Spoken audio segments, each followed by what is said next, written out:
कश्मीर की इन बर्फीली वादियों में एक ऐसा गांव है जो किसी नक्शे में नहीं मिलता। यहाँ सब कुछ सफ़ेद है, घर, पेड़, यहाँ तक कि लोग भी। और कहते हैं जो भी यहाँ आया उसका रंग, उसकी पहचान और उसका अतीत हमेशा के लिए खो गया। आज मैं आपको उस जगह का सच बताऊंगा जहाँ जाने की हिम्मत आज तक किसी ने नहीं की। ये सिर्फ एक कहानी नहीं, ये एक चेतावनी है। साल 1997 कश्मीर की बर्फीली घाटियों में एक ऐसा गांव था जो किसी भी नक्शे में दर्ज नहीं था। कहा जाता था कि वहां रहने वाले लोग कभी अपने गांव से बाहर नहीं जाते और अगर कोई बाहरी वहां चला जाए तो वो वापस कभी नहीं लौटता। स्थानीय लोग इसे सफ़ेद गांव कहते थे क्योंकि वहां की हर चीज़, घर, पेड़, यहाँ तक कि लोगों के कपड़े सफ़ेद होते थे। कहानी शुरू होती है अर्जुन मल्होत्रा से, जो एक दिल्ली का पत्रकार था। अर्जुन को एक अनाम पत्र मिलता है जिसमें सिर्फ इतना लिखा होता है, अगर सच्चाई जाननी है तो सफ़ेद गांव आओ, सच तुम्हें बदल देगा। पत्र पर कोई नाम नहीं, कोई हस्ताक्षर नहीं, लेकिन साथ में एक पुराना नक्शा था जिसमें बर्फ से ढके पहाड़ों के बीच एक लाल बिंदु बना था। अर्जुन के दिमाग में तुरंत जिज्ञासा जागी। वो अपने कैमरे और नोटबुक के साथ वहां जाने का प्लान बनाता है।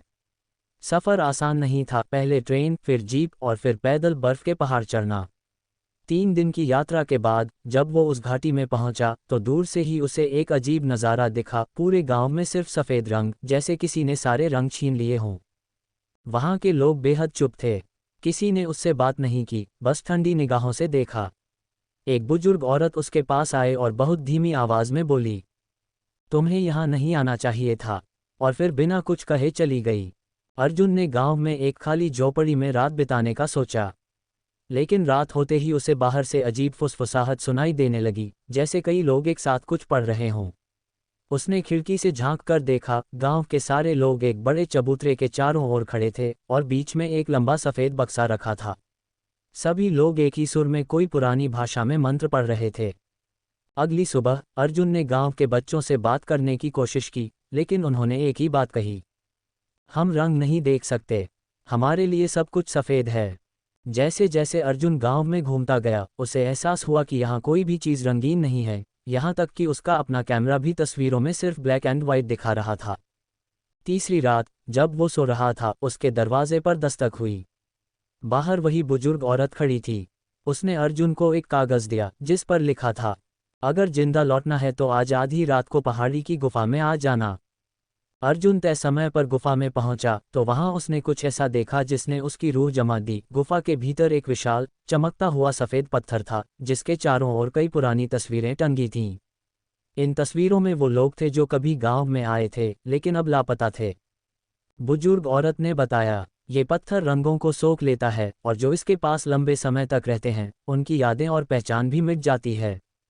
हम सब इस पत्थर के कैदी हैं, जो यहाँ आ जाता है उसका अतीत खो जाता है। अर्जुन डर गया और उसने पूछा, तो मैं यहाँ से कैसे निकलूँ? औरत ने कहा, इसके लिए तुम्हें अपना अतीत भूलना पड़ेगा या फिर अपनी जान गंवानी पड़ेगी। अर्जुन समझ गया कि ये कोई साधारण जगह नहीं थी। उसने कैमरा उठाया, लेकिन जैसे ही उसने पत्थर की तस्वीर लेने की कोशिश की, कैमरे का लेंस सफ़ेद हो गया और तस्वीर में सिर्फ धुंध थी। अब उसके पास दो ही रास्ते थे, या तो सच को भूलकर गांव का हिस्सा बन जाए या अपनी जान जोखिम में डालकर भाग निकले। अगली सुबह गांव में लोग अर्जुन को ढूंढ रहे थे लेकिन वो कहीं नहीं मिला। कुछ कहते हैं कि वो बच निकला, कुछ कहते हैं कि अब वो भी सफ़ेद गांव के लोगों में से एक है और अब उसकी आंखों में भी कोई रंग नहीं बचा। अर्जुन मल्होत्रा के गायब होने के बाद की कहानी अब शुरू होती है, लेकिन इससे पहले हमें वापस जाना होगा 50 साल पहले, यानी 1947 के आसपास। तब ये जगह कोई गांव नहीं थी बल्कि एक खनन क्षेत्र था जहां अंग्रेज़ों ने दुर्लभ क्वार्ट्ज स्टोन निकाला था। कहा जाता है कि एक खदान में उन्हें एक ऐसा पत्थर मिला जो चांद की तरह चमकता था, लेकिन उसकी रोशनी में जो भी चीज़ आती उसका रंग धीरे धीरे फीका पड़ने लगता। अंग्रेज़ों ने इस पत्थर को द ब्लैंकर नाम दिया, यानी रंगों को मिटाने वाला। कहते हैं पत्थर को ले जाने की कोशिश की गई, लेकिन जो भी मजदूर इसे छूते उनका चेहरा पीला पड़ जाता, आंखों का रंग खत्म हो जाता और धीरे धीरे उनकी याददाश्त भी मिटने लगती। डर के मारे खदान बंद कर दी गई, लेकिन आसपास के लोग जो यहाँ रह गए धीरे धीरे इस पत्थर के असर में आ गए। वक्त बीतता गया, खदान के ऊपर बर्फ जमने लगी, लोग यहाँ स्थायी रूप से बस गए और धीरे धीरे पूरा इलाका सफ़ेद गांव में बदल गया। अब वापस आते हैं अर्जुन पर। अगली सुबह गांव के लोग उसकी झोपड़ी का दरवाज़ा तोड़ते हैं, लेकिन वो वहां नहीं होता। सब लोग गुस्से में थे, क्योंकि बाहर से आने वाले को अगर पत्थर के बारे में पता चल जाए तो वो रहस्य उजागर हो सकता है। लेकिन अर्जुन असल में उसी रात गुफा से बाहर निकलने की कोशिश कर रहा था। गुफा का रास्ता बेहद संकरा था और बर्फ के बीच से निकलते समय उसकी सांसें तेज हो रही थीं। दूर से उसे कुछ अजीब सुनाई दे रहा था, जैसे घंटियों की हल्की आवाज़। जब वो एक मोड़ पर पहुंचा तो उसने देखा गुफा के बीच एक पुराना लोहे का दरवाज़ा है जो आधा खुला था। अंदर झांका तो वहां पुरानी डायरीज और फोटोग्राफ रखे थे। हर डायरी किसी ऐसे व्यक्ति की थी जो यहां कभी आया और फिर लापता हो गया।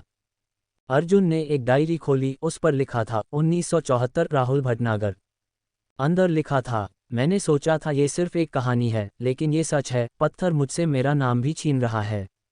अगर कोई ये पढ़ रहा है तो याद रखना, भागते समय पीछे मत देखना, वरना तुम हमेशा के लिए यहीं रह जाओगे। अर्जुन का दिल तेजी से धड़कने लगा। उसने डायरी अपने बैग में रखी और आगे बढ़ा। बाहर बर्फीली आंधी शुरू हो गई थी। वो मुश्किल से चल पा रहा था, तभी पीछे से वही बुजुर्ग औरत आ गई। उसने कहा, मैंने कहा था न, यहाँ से निकलना आसान नहीं है, लेकिन अगर तुम सच में जाना चाहते हो तो तुम्हें आखिरी इम्तिहान देना होगा। उसने अपने सफ़ेद दुपट्टे से अर्जुन की आंखें बांध दी और कहा, तुम्हें बिना देखे पत्थर के पास जाना होगा और अपने दिल में जो सबसे बड़ा डर है उसे छोड़ना होगा। अगर तुम डर हार गए तो पत्थर तुम्हें छोड़ देगा, लेकिन अगर डर ने तुम्हें हरा दिया तो तुम भी हमारे जैसे हो जाओगे। अर्जुन ने आंखों पर बंधी पट्टी के साथ आगे कदम बढ़ाए। हवा में एक ठंडा कंपन था, जैसे कोई उसके कान में फुसफुसा रहा हो। तुम कभी वापस नहीं जाओगे। उसके हाथ पत्थर को छूते ही अचानक उसकी आंखों में अपने बचपन की तस्वीरें चमकने लगीं, माँ की मुस्कान, दोस्तों की हंसी, पहली बार कैमरा पकड़ने का पल। लेकिन धीरे धीरे सब धुंधला होने लगा। अर्जुन ने अपनी पूरी ताकत लगाई और चिल्लाकर कहा, ये यादें मेरी हैं, इन्हें कोई नहीं छीन सकता। एक तेज रोशनी फैली, बर्फ पिघलने लगी और अर्जुन बेहोश हो गया। जब उसकी आंख खुली तो वो एक हॉस्पिटल के बेड पर था। डॉक्टर ने बताया कि उसे पहाड़ों में बेहोश हालत में पाया गया। उसके बैग में सिर्फ एक डायरी थी, 1974 राहुल भटनागर। लेकिन अजीब बात यह थी कि डायरी के सारे पन्ने खाली थे। अर्जुन को याद था कि उसने क्या देखा था, लेकिन कैमरे में सिर्फ सफ़ेद तस्वीरें थीं। उसने अखबार में रिपोर्ट छापी, लेकिन लोग इसे सिर्फ एक कहानी मानकर हंसने लगे। आज भी कश्मीर के पहाड़ों में लोग कहते हैं कि सफ़ेद गांव सिर्फ नक्शे में नहीं है, लेकिन जो खोजने निकले उनका रंग कभी वापस नहीं आता।